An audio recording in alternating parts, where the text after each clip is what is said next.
नमस्कार दोस्तों, आज मैं आपको स्वागत है मेरे YouTube channel ETF trader stock market. इसमें आपको ETF से संबंधित जानकारी देंगे और मैं आपका किसी भी हाल पे नुकसान नहीं होने दूंगा, क्योंकि हम लोग जिस रास्ते पे चल रहे हैं वो है एक ETF कभी भी नुकसान नहीं होने देता है अगर इस पे आप डिसिप्लिन से चलें तो। और वो डिसिप्लिन आज मैं आपको बताऊंगा कि वो क्या डिसिप्लिन है जिस पे आप चलेंगे तो आपका कभी नुकसान नहीं होगा। और ये जो है ना, मेरा चैनल है, इसको प्लीज़ लाइक कर लीजिए और सब्सक्राइब कर लीजिए अगर आपको अच्छा लगे मेरा बातें तो। और मैं आज आपको बताऊंगा कुछ नियम ETF के बारे में, स्टॉक मार्केट से संबंधित, कि आप कैसे नियम से चल करके आप अपना कभी भी नुकसान न करेंगे और प्रॉफिट ही प्रॉफिट बनाएंगे। नुकसान होने का कोई चांस ही नहीं है। कुछ नियम है जो मैं इसमें डिस्कस करूंगा और अब आपको मैं अब दिखाना चाहता हूँ कुछ। हाँ तो दोस्तों देखिए, ये कुछ इंडाइसेस हैं। इंडाइसेस आप समझते हैं, इंडाइसेस मतलब जो रिप्रेजेंट करते हैं, निफ्टी को रिप्रेजेंट करते हैं, निफ्टी बैंक को रिप्रेजेंट करते हैं। उसी तरह से अपना ETF है। ETF भी अपने एक इंडेक्स फंड ही है। इंडेक्स फंड जो एक्सचेंज पे ट्रेड होता है, मतलब डायरेक्ट ट्रेड होते हैं। इस पर म्यूचुअल फंड की तरह नहीं होता है कि आज आप पैसा डाल लें और शाम को आपका जो भी NAV उसमें लगेगा। इसमें तुरंत NAV लगता है। और ये जो इंडेक्स है ना, ये बहुत अच्छे चीज़ होते हैं। इसमें आपका पैसा डूबने का कोई चांस नहीं रहता है। स्टॉक कोई भी बर्बाद हो सकता है। यस बैंक को ही देख लीजिए। यस बैंक एक समय निफ्टी 50 का हिस्सा हुआ करता था। आज देखिए यस बैंक निफ्टी 50 क्या, निफ्टी 50 से कोसों दूर है, पता ही नहीं चलता कि कहाँ पर है। तो इसलिए आप तो वही चीज़ है, आप किसी एक पर्टिकुलर स्टॉक में इन्वेस्ट नहीं कर रहे हैं, आप इन्वेस्ट कर रहे हैं पूरे स्टॉक के समूह में। तो आपका नुकसान होने का संभावना 0.2% है। 2% 1% है बस। अगर एक स्टॉक ख़राब भी होता है तो उसको हटा के दूसरा स्टॉक निफ्टी 50 में कैसे ऐड किया जाता है, जैसे भी एक स्टॉक ख़राब हुआ तो दूसरा स्टॉक उसमें ला करके रख दिया जाता है। ये नहीं कि उसी स्टॉक के पीछे लगे हुए हैं। तो आज मैं आपको कुछ नियम बताऊंगा। नियम के ऊपर मैं आज आपको बताने वाला था। जैसे आप ये देख लीजिए, आप ये निफ्टी 50 हो गया, निफ्टी 50 हो गया, निफ्टी बैंक हो गया, फ्यूचर निफ्टी हो गया, सेंसेक्स निफ्टी हो गया। ये सब का ETF निकला हुआ है। ये सब का ETF है। और निफ्टी नेक्स्ट 50 का भी ETF है। सब चीज़ का ETF है। आज देखिए मार्केट बहुत ज़्यादा गिरा हुआ है, इसलिए सब के सब आज रेड दिख रहे हैं। और ये रेड रहेंगे ही, क्योंकि आज युद्ध का, ईरान और इजराइल के बीच में युद्ध हो रहा है, इसलिए है। तो आज मैं आपको कुछ नियम बताने वाला हूँ। और नियम ये है कि जैसे आपको ये नियम अपनाना है ETF में कि अगर आपने करंट मार्केट प्राइस, यानी कि अभी निफ्टी 50 चल रहा है, मान के चलिए आपका कितना चल रहा है, देखिए निफ्टी 50 चल रहा है 24,084 चल रहा है, 83 चल रहा है। आपने इस 24,083 पे बाई किया, ठीक है। अब बाई किया तो अभी देखिए 2.56% गिरा हुआ है, ठीक है।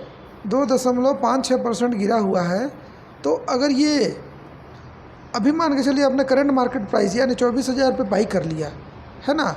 इसका ETF सस्ता है, इतना महंगा नहीं है इसका ETF। ये 24,000 तो इसका एक्चुअल रेट दिखा रहा है।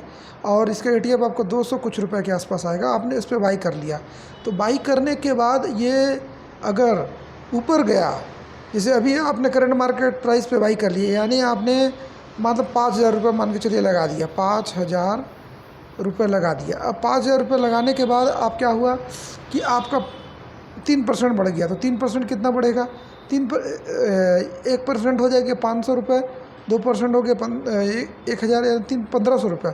तो 1,500 रुपये जब ये ऊपर की ओर गया, 1,500 रुपये आपका बढ़ गया, 1,500 रुपये आपका बढ़ गया, ठीक है। 15 मतलब 6,500 रुपये हो गया। तब आपको इसमें से एग्ज़िट हो जाना है। एग्ज़िट हो जाना है मतलब आपको मूलधन के साथ निकल के वापस आ जाना है, क्योंकि मार्केट हाई पे आ जाएगा।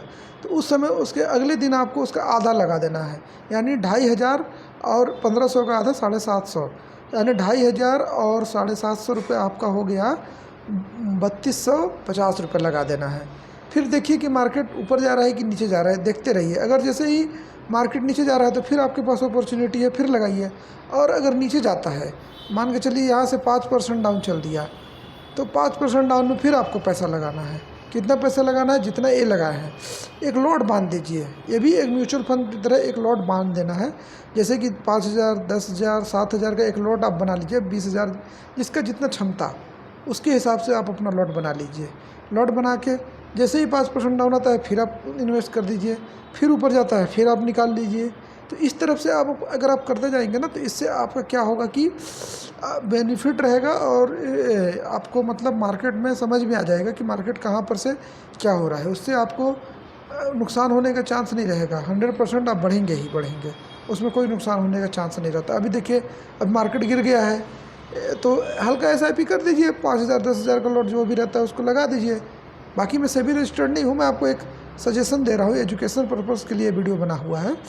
तो आप एक छोटा छोटा रकम लगाते जाइए जैसे जैसे गिरते जाता है, और इसी तरह से ग्रोथ करते जाइए। इंडाइसिस पे जो है ना, आप रिटर्न अच्छा निकाल सकते हैं। इंडाइसिस पे रिटर्न निकालने के लिए हमको ज़्यादा लालच नहीं करना है। हम बैंक निफ्टी क्या बोलते हैं, इंडेक्स फ्यूचर वाले में नहीं है हम लोग केवल सिंपल ETF वाले हैं। ETF में ट्रेंड करेंगे, 3% 4% पे पैसा निकालेंगे, फिर डाउन जाएगा तो फिर हम लोग लगाएंगे, फिर निकालेंगे, फिर डाउन जाएगा फिर निकालेंगे। देखिएगा ऐसे ही करते करते आप साल भर में 200-300 बार प्रॉफिट बुक कर लेंगे और आपका रिटर्न बहुत अच्छा बन जाएगा, बहुत अच्छा। आप खुद देखिएगा, वो तो मैं क्या बोलूँगा, तो आप खुद मेरे साथ जुड़े हैं, जुड़े रहिए, देखिए कितना रिटर्न बनता है ना। तो ये है रूल ये है कि अगर ऊपर जाए 3%, निफ्टी 50 की बात कर रहा हूँ, निफ्टी इंडेक्स ऊपर गया 3% तो निकाल लेना है, नीचे गया 5% तो फिर लगा देना है, फिर और नीचे गया तो फिर लगाना है, और फिर सबसे नीचे वाले पे 10% से कम का प्रॉफिट बुक मत कीजिएगा। आगे बता रहा हूँ, क्योंकि वो नीचे गया है ना, जाने दीजिए, नीचे जाने दीजिए, डरने की कोई बात नहीं है। ये मार्केट है, दोनों को मौका, मंदड़ियों को भी मौका मिलना चाहिए, तेजड़ियों को भी मौका मिलना चाहिए। तो तेजड़ियों को मौका तो मिल गया, तो मंदड़ियों को भी तो मौका मिल रहा है ना। तो आज मंदड़ियों का दिन है, तो इसलिए मैं दोस्तों आपको बोल रहा हूँ कि रूल यही कहता है कि नीचे गया 5% फिर लगाओ, फिर नीचे वाले लॉट पे 10% से कम में प्रॉफिट मत बुक कीजिएगा।